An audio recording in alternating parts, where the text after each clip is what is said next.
A lot of people are worried that I'm not going to do the live Q&As anymore. I absolutely will. They're just a rare thing that I do. The first question comes from Tony Zotti, aka Starisma Tone. If you had a choice between 1. Securing a small but significant credited role in Star Wars Episode 9, or securing a seat on Richard Branson's Virgin Galactic when it gets greenlighted, which would you go for and why? Very cool question, Tony. Both would obviously be incredible, but I think I'd have to go with the flight to space. You guys know how much I love astronomy and space exploration, both modern and historic. Just for the opportunity to be a temporary explorer and do something that I've dreamt of my entire life, that would 100% be my choice. I think, at least I hope, my generation is the last generation to miss out on space tourism. Real, affordable space tourism. A part of me prefers the national pride aspect of space exploration, a country rallying together around a few of its citizens while they journey beyond our world. But I'm also realistic. There needs to be a commercial incentive. And I think that commercial incentive is what's gonna get the everyday human into space. It'd be like buying a plane, amusement park, or museum ticket all rolled into one. Pick your launch date, choose your launch time, first class or coach. Would you like a weightless meal, Mr. Smith? Oh, you'd like to buy a weightless meal for your entire family? Well, that's going to be an extra $500. For an extra $50, you can listen to the tourism headphones narrated by Neil deGrasse Tyson. That's how I see it going in the future when it comes to the tourism aspect. It'll be outrageously expensive at first, allowing only the richest among us to participate, but like everything, prices drop. Experiences and technology become available for the masses. Long story short, I'd go with the flight on Virgin Galactic. Matthias Toth asks, what do you expect from the new Battlefront sequel? More specifically, from game modes. I quite like what we have now, but I think it would be a good idea to create a story mode as well. For example, playing through Kessel Run's storyline with Han Solo, of course with lots of details. All I want from the Battlefront sequel is a massive, free to run around the map with vehicle spawn points, 2 bases, capture points, you know, like how Battlefield does it. I can't remember the name of the game mode in Battlefield, but that's what I want. I agree with you. I really enjoy the current Battlefront, but for the next one, I definitely want more. More freedom, really. And an open battlefield that isn't restrictive or on rails. I'm really hoping that's what we'll get. I'd also be cool with the story mode you mentioned. It's not necessarily what I'm looking for in Battlefront, but I get why people want it, and I don't see any reason there shouldn't be one. Scott Kimball asks, what is the name of your cat you've mentioned you have?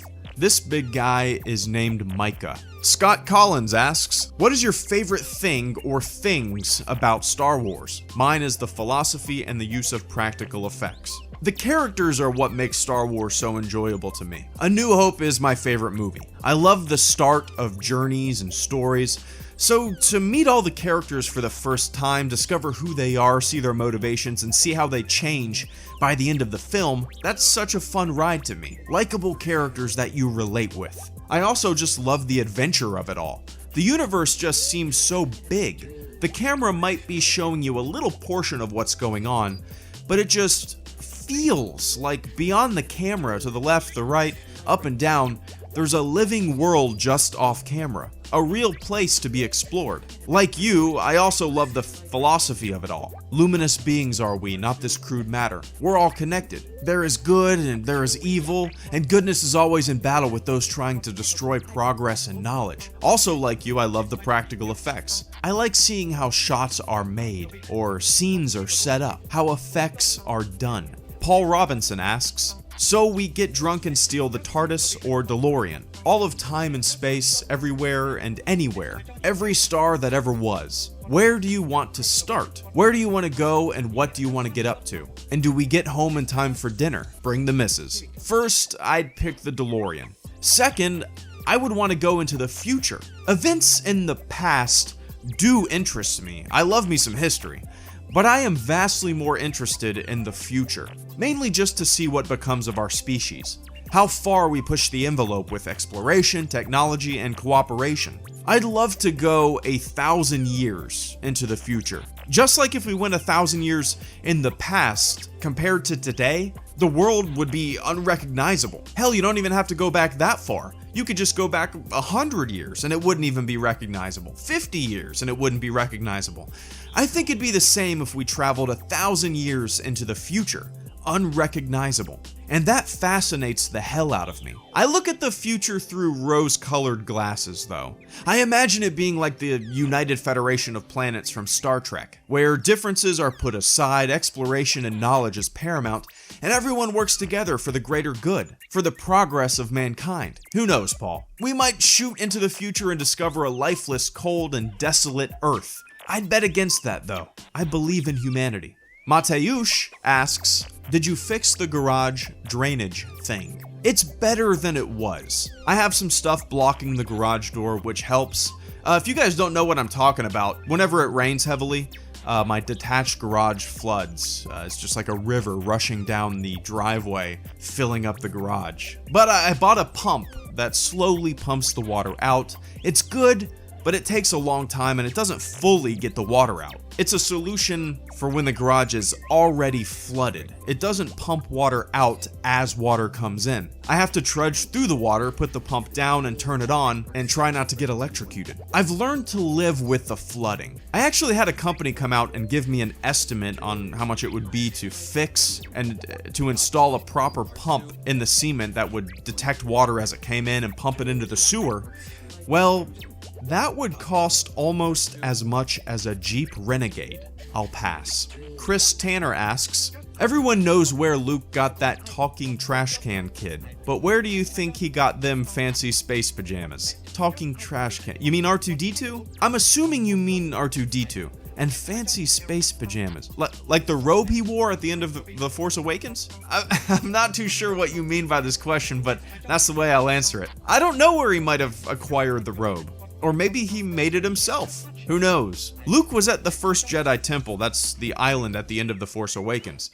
Maybe there was a closet full of Jedi robes hanging on coat hangers and he just picked the one off the rack that fit him the best. Or maybe he managed a Padawan sweatshop where they just sewed together Jedi robes and built lightsabers all day. Luke asks, who do you prefer, R2 or 3PO? Personally, I prefer R2 because 3PO can be annoying, especially throughout the carbonite freezing sequence, but I like him though.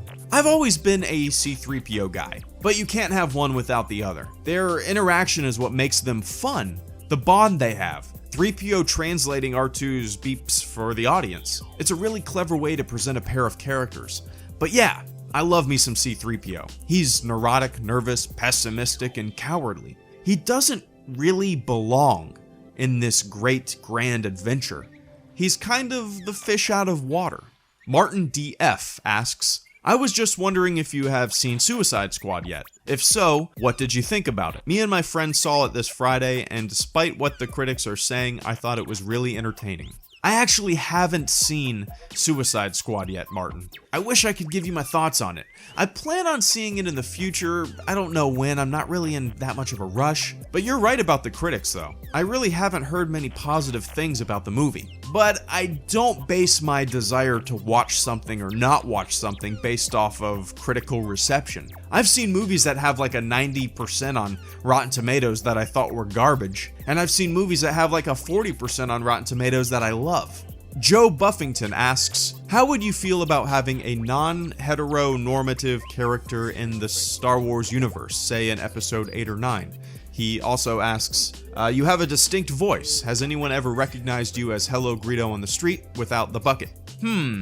Well, maybe we've already had a character like that. I mean, it's not like the sexuality of characters have been deeply explored in Star Wars. And do they really need to be? Who knows what Wedge Antilles is into? Maybe Greedo was non-heteronormative. Maybe General Bass and Admiral Motti had sideburns fetishes and were a couple. Who knows what Poe, Finn, Kylo, and Rey like? I'm fine with whatever the writers want to do. Let the writers create characters that they want to create with any outside pressure.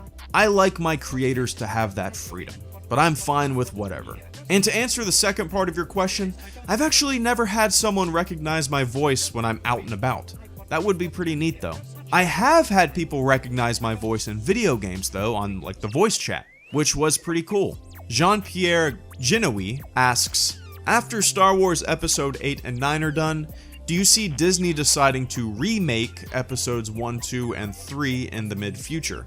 If not, where will they stand in history? Might we look at them in 10 years and find them worthy as the beginning of the saga? I don't think Disney will ever touch the prequels, and I definitely don't think they'll remake them. Too many people like them, which I get. They wouldn't want to alienate a large chunk of the fan base. I personally wouldn't want to see them remade either. Just let them be what they are. And where will they stand in history? Well, I think they will always be viewed by the majority as the lesser enjoyable films of the saga. I don't like them, but I accept them for what they are and where they stand. But yeah, I would bet all my credits on Disney never touching the prequels and just continuing to push forward with the future of Star Wars, with the future vision that they have of the saga. The movie critic dude asks, Full Sail University starts in the last week of August on my end. I'll be posting reviews as well as work on my project series in the near future. How do you feel upon my career? Nice, man. All I can say is keep pushing forward. Full Sail is a for-profit college. Majorly for-profit college. So be sure to graduate. You definitely want to have that paper to show. Don't get distracted. I've heard horror stories from people about owing an insane amount of debt from going there, and I might actually have some Full Sail debt myself. Keep your mind on your studies. Don't waste any time. It's a really neat school, but like anything, it's an easy place to be distracted and lose interest. So be sure to get in with a good group of creative people, bounce ideas off one another, work together, and have fun. Good luck, man. Keep making cool stuff.